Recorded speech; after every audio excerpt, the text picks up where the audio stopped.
now request Shri Rajnath Singh, Honorable Raksha Mantri, to kindly address the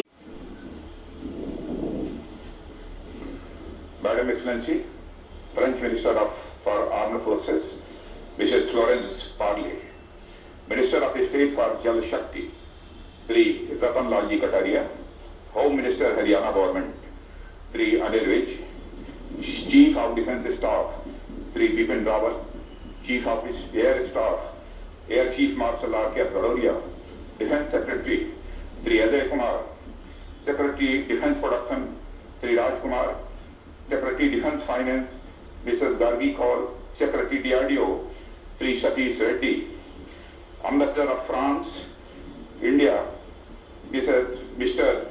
Emmanuel, French Vice Chief of Air Force, Air General ERC, Atule, Special Secretary and DG Acquisition, Sri Apurva Chandra, Air Chief Marshal B.S. Dhanova, retired, distinguished members of the French delegation, senior officers of Armed Forces of India and France, Indian and French friends from media.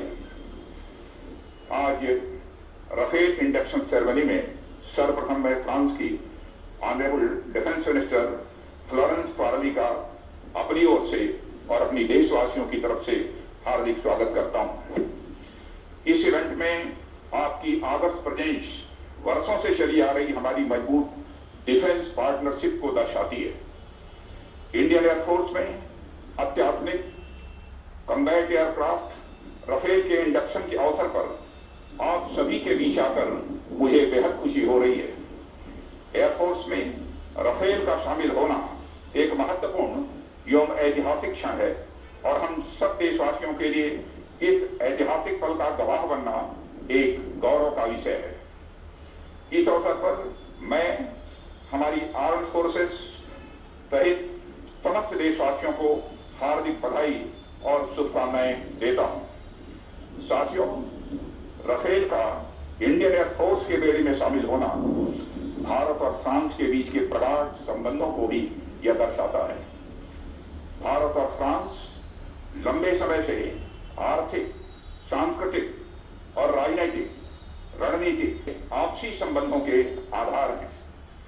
आज दुनिया में सुरक्षा के साथ साथ economic और geo strategic मुद्दे नए नए रूप में हमारे सामने आ रहे हैं।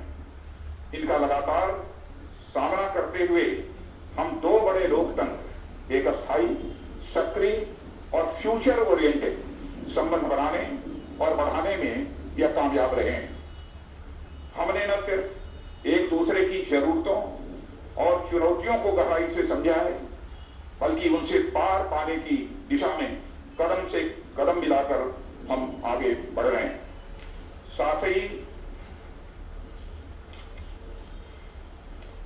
ही हम दोनों देश लिबर्टी, इक्वालिटी, फ्रेटर्निटी और वसुधैव कुटुंबकम के यूनिवर्सल प्रिंसिपल्स को मजबूत करने एवं पूरी दुनिया में इसे प्रसारित करने के लिए भी पूरी तरह से कमिटेड हैं। साथियों, भारत और फ्रांस के बीच एक स्पेशल स्ट्रेटेजिक पार्टनरशिप है जो समय के साथ लगातार मजबूत हो रही है। भारत की स्वाधीनता के बाद हमारे देश और फ्रांस के बीच वाइब्रेंट डिफेंस कोऑपरेशन डेवलप हुआ है। आपसी रक्षा सहयोग से हमारी एयरफोर्स ने फ्रेंच फाइटर एयरक्राफ्ट से अपने आप को न सिर्फ इक्विप किया है, बल्कि अनेक मिशंस को सफलतापूर्वक अंजाम भी दिया है। 1965 के वार में पाकिस्तान के खिलाफ हमारी विजय इस बात की गवाह है। साथियों, एक बार फिर इंडियन एयरफोर्स ने 1999 में कारगिल में भी यह इतिहास दोहराया है।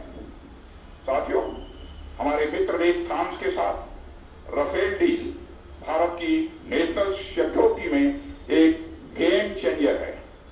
इसका लॉन्ग रेंज ऑपरेशन, अपने वजन के बराबर आर्मामेंट और एडिशनल फ्यूल कैरियर कैरी करने की कैपेसिटी, शॉर्ट लैंडिंग ग्राउंड से ऑपरेट करने की एबिलिटी, हाई स्पीड जैसी खूबियां इसे दुनिया के बेस्ट एयरक्राफ्ट में से एक बनाती हैं। अपनी मल्टी रोल कैपेबिलिटीज के साथ यह दुश्मनों के खिलाफ अचूक कार्रवाई करने में भी पूरी तरह से सक्षम है।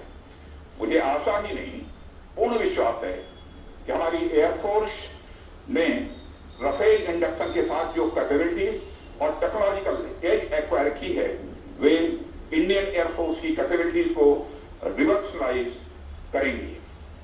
साथियों, आज इनका इंडक्शन पूरी दुनिया, खासकर हमारी संप्रभुता की ओर उठी निगाहों के लिए एक बड़ा और कड़ा संदेश है।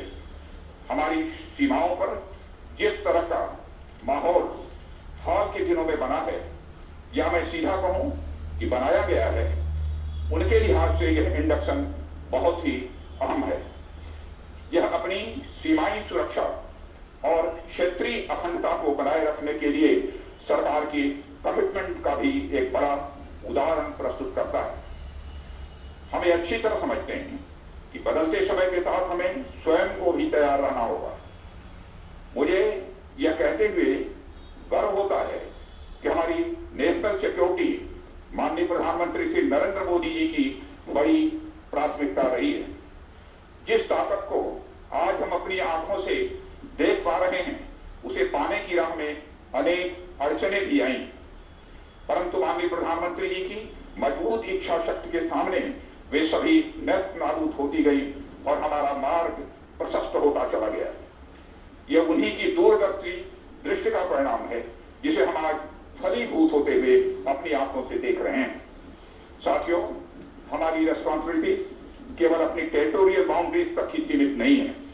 हम इंडो पैसिफिक रीजन और इंडियन ओशन रीजन में भी लगातार एक जिम्मेदार देश के रूप में विश्व शांति एवं अंतर्राष्ट्रीय कम्युनिटी के साथ परस्पर सहयोग के लिए पूरी तरह से कमिटेड है।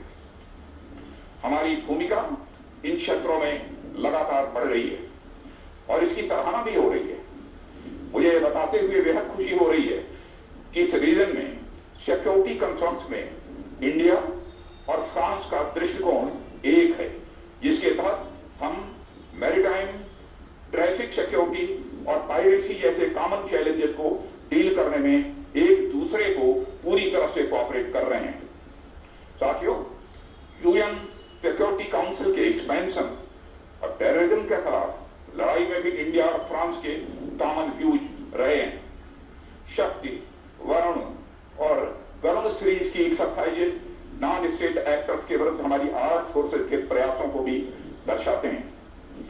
पिछले साल यानी जुलाई 2019 में मॉन्टे मार्शन एयरवेज 118 के दोनों देशों की एयर फोर्सेज का अभ्यास हमारे बढ़ते हुए कोऑपरेशन का एक शानदार उदाहरण है। साथियों, डिफेंस कोऑपरेशन में कई अन्य क्षेत्रों में भी फ्रांस के साथ हमारी स्ट्रांग पार्टनरशिप भी है।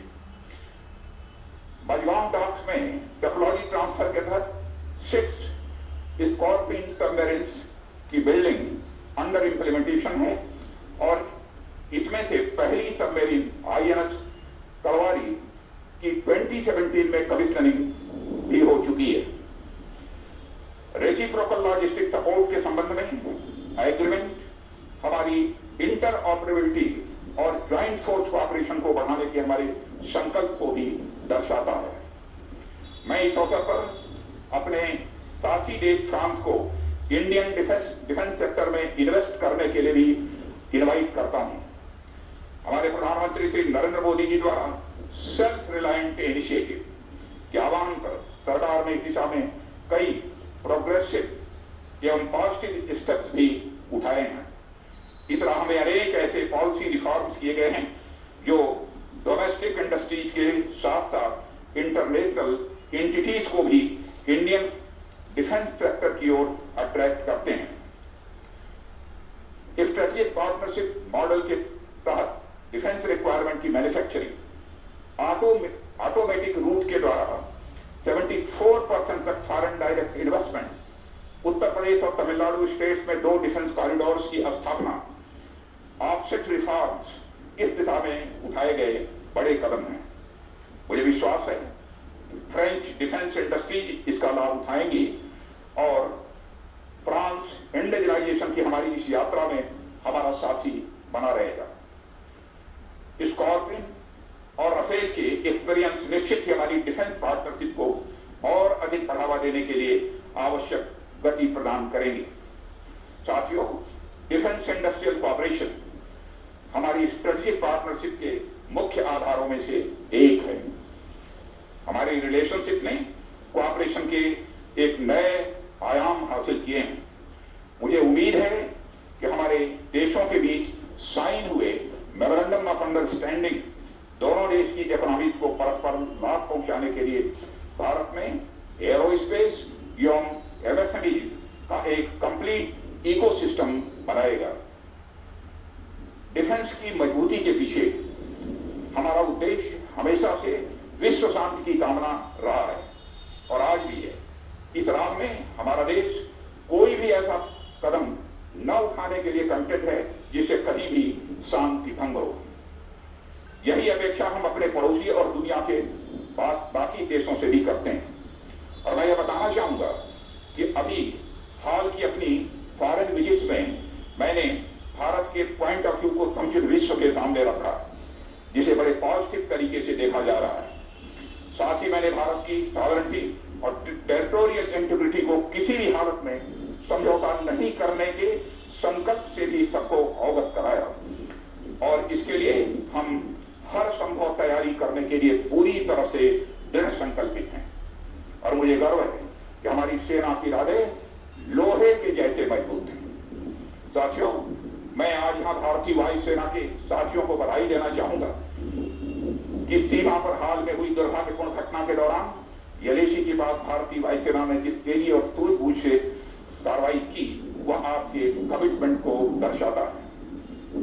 आपने फॉरवर्ड बेसिस पर जिस तेजी से अपने एसेट तैनात किए वह एक भरोसा पैदा करता है कि हमारी वायुसेना अपने ऑपरेशनल दायित्वों को पूरा करने के लिए पूरी तरह से हर समय तैयार है। भारतीय वायुसेना ने ऑनगोइंग ऑपरेशंस में जो तेजी और पैनापन दिखाया है उसने निश्चित ही सभी पोटेंशियल एडवर्सरीज को हमारे देश के इरादे के बारे में एक स्पष्ट संदेश दे दिया है। एक स्ट्रांग मिलिट्री फोर्सेस के साथ एक्सट्रीमली कैपेबल प्लेटफॉर्म की तेजी से तैनाती एडवर्सरीज को किसी भी कार्रवाई करने से रोकेगी। साथियों, भारतीय वायुसेना डेटरेंस बनाए रखने में एक महत्वपूर्ण भूमिका निभाती है और आपकी कार्रवाई किसी भी भावी युद्ध में निर्णायक होगी। जहां एक और हमारी भौगोलिक सीमाओं पर कायम परिस्थिति में हमारा ध्यान खींचा है, हमें स्पॉन्सर्ड टेररिज्म के खतरे को भी नजरअंदाज नहीं करना चाहिए। इसके अलावा economic, biological and chemical warfare की पृष्ठभूमि में उभरती हुई टेक्नोलॉजी जैसे कि artificial intelligence, cyber, immediate cognitive systems and nano technology के कारण वॉरफेयर के नए क्षेत्र से भी शत्रुतापूर्ण गतिविधियां उत्पन्न हो सकती हैं, जिसके लिए इंडियन एयरफोर्स को हर प्रकार की चुनौतियों की सामना करने के लिए अपनी कैपेबिलिटीज में निरंतर सुधार करना ही होगा। चैलेंजिंग सर्कमस्टांसेस में भी कुछ ह्यूमैनिटेरियन असिस्टेंस और डिजास्टर रिलीफ कार्य में आपकी भूमिका के लिए भी देश आपका आभारी है और आपकी भरपूर सराहना करता है। कोविड-19 महामारी के दौरान देश की कार्रवाई में भारतीय वायुसेना का योगदान भी अत्यंत प्रशंसनीय रहा है। आपके ट्रांसपोर्ट, एयरक्राफ्ट और हेलीकॉप्टर के पायलटों और क्रू ने मिशन लाइफलाइन उड़ान और ऑपरेशन संजीवनी में अपनी अहम भूमिका अदा की है। उन्होंने नोडल सप्लाई बेस और समूचे भारत तथा विदेश के बीच एयर ब्रिजेस का भी काम किया है। साथियों, आप हमारे नॉर्दर्न बॉर्डर पर सिक्योरिटी चैलेंजेस से भली भांति अवगत हैं। ऐसे में अपनी राष्ट्र और वैलूज की सुरक्षा के लिए हमें और अधिक मुस्तैदी से तैयार रहना होगा। हमारी चौकसी ही हमारी सुरक्षा का सबसे पहला उपाय है। हमारा देश और समाज आप लोगों की वजह से सुरक्षित और आत्मसम्मान की जिंदगी जी रहा है। हमें उसे किसी भी कीमत पर बरकरार रखना ही है। अंत में मैं ऐतिहासिक 17 स्क्वाड्रन को विशेष बधाई देना चाहूंगा। भारतीय पराक्रम के इतिहास में आपका नाम चमकीले अक्षरों में दर्ज है। राफेल का इंडक्शन गोल्डन एरोज को एक नई चमक देगा। आप सभी राफेल यानी तूफान की तरफ गतिशील रहकर देश की अखंडता और अखंडता के साथ साथ संप्रभुता की भी रक्षा करते रहेंगे। इन्हीं शब्दों के साथ मैं आप सबको अपनी तरफ से पुनः हार्दिक शुभकामनाएं लेता हूं और फ्रांस की डिफेंस मिनिस्टर मैडम मिनिस्टर का पुनः मैं अपनी तरफ से और भारतवासियों की तरफ से हार्दिक स्वागत करता हूं। धन्यवाद।